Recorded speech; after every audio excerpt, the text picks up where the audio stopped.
देश में पिछले कई दिनों से बुलडोजर एक्शन पर हर कोई बात कर रहा है। सुप्रीम कोर्ट में भी लगातार इस मुद्दे पर बहस हो रही है। इसी कड़ी में बुधवार को सुप्रीम कोर्ट ने बुलडोजर एक्शन को लेकर कुछ गाइडलाइंस जारी की हैं। बुलडोजर एक्शन पर सुप्रीम कोर्ट ने कहा कि बगैर सुनवाई आरोपी को दोषी करार नहीं दिया जा सकता। बुलडोजर एक्शन पर मनमाना रवैया बर्दाश्त नहीं किया जाएगा और अधिकारी भी मनमाने तरीके से काम नहीं कर सकते।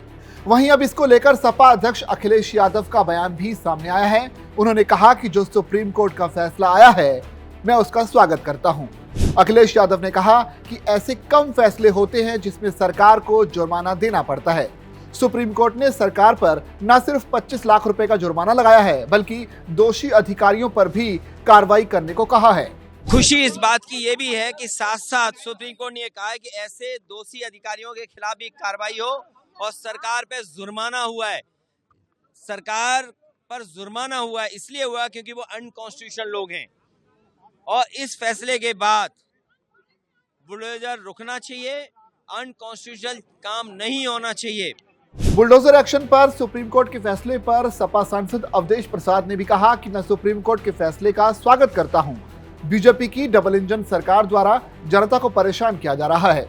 सुप्रीम कोर्ट के फैसले के बाद अब राज्य सरकार की जिम्मेदारी है कि जिन परिवारों के घर तोड़े गए हैं उन्हें मुआवजा दिया जाए और इसमें शामिल अधिकारियों पर कार्रवाई भी की जाए। बुलडोजर से घर गिराने का भारतीय दंड संहिता में, इंडियन पेनल कोड में या फौजदारी के कानून में कहीं पे कोई स्थान नहीं है।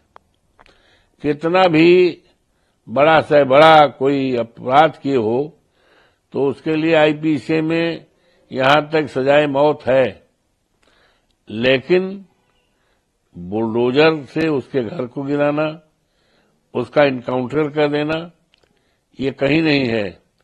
लेकिन भारतीय जनता पार्टी ने इस प्रदेश में न जाने कितने घरों को विध्वंस किया है।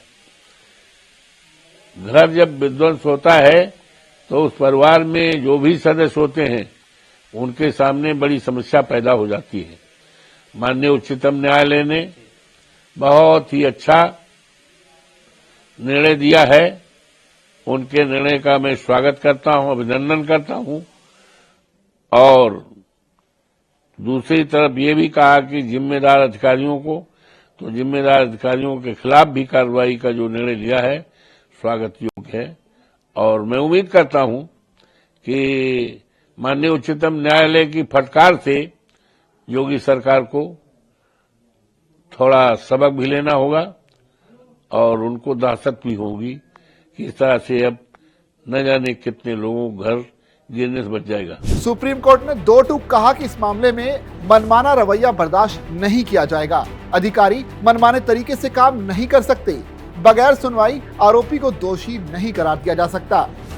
जस्टिस गवई ने फैसला सुनाते हुए कहा कि अपना घर पाने की चाहत हर दिल में होती है। हिंदी के मशहूर कवि प्रदीप ने इस तरह से कहा कि घर सुरक्षा परिवार की सामूहिक उम्मीद है।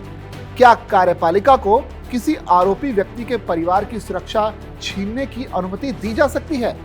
यह हमारे सामने एक सवाल है।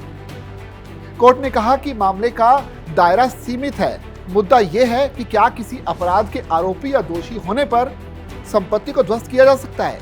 क्या एक घर केवल एक संपत्ति नहीं बल्कि सुरक्षा के लिए परिवार की सामूहिक उम्मीद का प्रतीक होता है?